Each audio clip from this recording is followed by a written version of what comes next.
Heels creaked against the dusty trail as Martha clutched her worn leather satchel, her knuckles white from gripping it so tightly.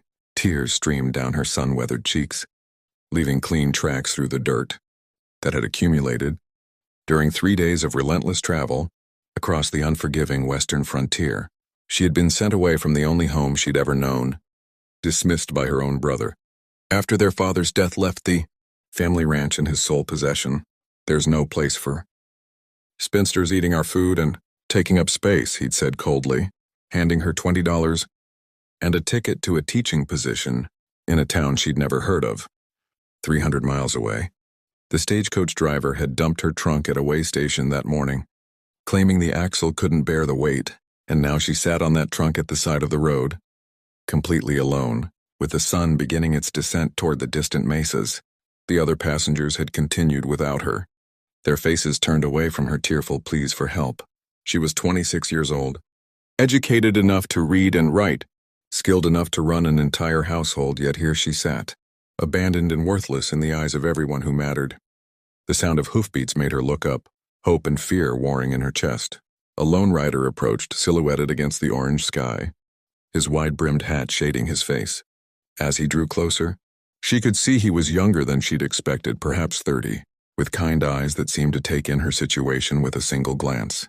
He dismounted smoothly, his spurs jingling softly, and removed his hat in a gesture of respect. That seemed almost foreign to her after the treatment she'd received. "Ma'am," he said, his voice gentle but steady, "this isn't a safe place for anyone to be stranded, especially not alone. Storm's coming in from the west, and it's going to be a mean one." Martha tried to speak, but her voice caught in her throat, and fresh tears began to fall. She was exhausted from crying, exhausted from being strong, exhausted from pretending that her heart wasn't shattered into 1,000 pieces. The cowboy, whose name she would soon learn was James Thornton, didn't press her for explanations. Instead, he simply said, "I've got a ranch about 5 miles north. My sister and her husband live there too. You're welcome to shelter there until we can figure out your situation. No one should be left out here." Something in his tone, a fundamental decency that she'd almost forgotten existed, made her nod.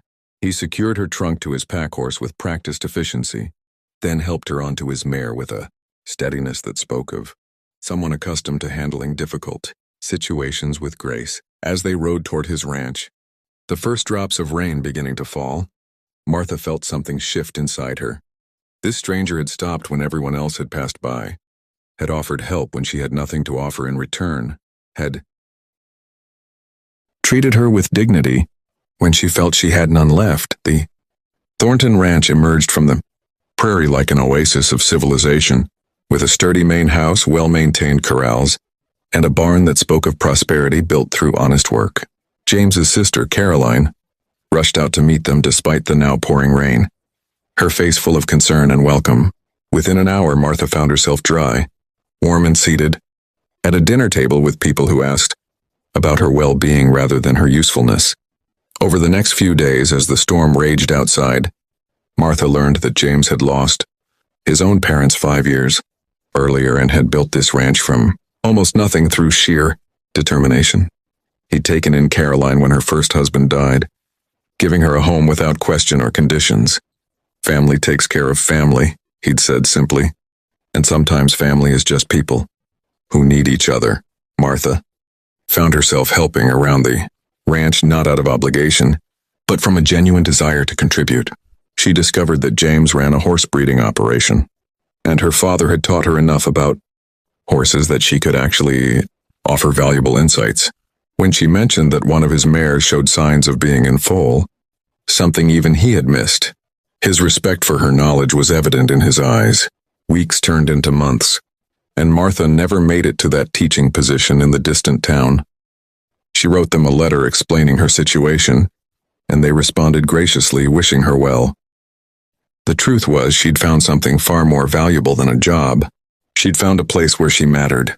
James never made her feel like a charity case. Instead, he offered her a partnership in the ranch's bookkeeping and horse training program, paying her a fair wage and treating her opinions with genuine consideration.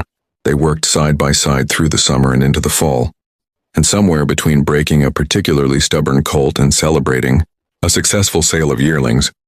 Martha realized she'd fallen in love with this quiet, steady man who had stopped his journey to help a crying woman on the side of the road. The moment she acknowledged her feelings, fear gripped her heart. She'd been rejected so many times, deemed unworthy by the very people who should have valued her most. But James was different. One evening, as they watched the sunset paint the sky in brilliant shades of gold and crimson, he turned to her and said, "Martha, I stopped that day because leaving you there would have been wrong. But I thank God every day that I did, because you've brought more light into my life than I knew was missing." He took her hand, his calloused fingers gentle around hers. "I know you've been hurt, and I know trust doesn't come easy after that. But I'm asking if you'd consider staying here permanently, not as a guest or an employee, but as my wife and partner in all things." Martha looked into his eyes and saw the future she'd stopped believing was possible. A home built on respect, partnership, and genuine love. She thought of that broken woman sitting on a trunk by the roadside, and how one man's decision to stop and help had changed everything. Through tears that this time fell from joy rather than sorrow, she whispered, "Yes." Their wedding was simple but filled with genuine celebration. Caroline stood as her witness, and the whole community that had come to know and respect Martha attended. As James slipped a simple gold band onto her finger, Martha understood that being sent away in tears had actually been the beginning of her real life. Sometimes the worst moments lead us exactly where we're meant to be, and sometimes the person who stops to help is the one who's been waiting for us all along. The ranch prospered under their joint management, and in the years that followed, they would become known throughout the territory not just for their fine horses, but for their willingness to help others in need. Just as James had once helped a crying woman on a dusty road, Martha never forgot where she came from or how close she'd come to losing everything. And she never took for granted the cowboy who had seen her worth when she couldn't see it herself years later. Martha stood on the porch of their expanded ranch house, watching James teach their two daughters how to rope fence posts. Her brother had written once, asking for money after losing the family ranch to debt and poor decisions. She'd sent him enough to start fresh, along with a letter saying she forgave him. Not because he deserved it, but because bitterness had no place in the beautiful life she'd built. That evening, as a young drifter approached their gate looking lost and desperate, Martha didn't hesitate. She called out a welcome, remembering the day someone had done the same for her, proving that kindness multiplies. When we pass it forward, this story reminds us that our darkest moments can lead to our greatest blessings, and that true character is revealed in how we treat those who can offer us nothing in return.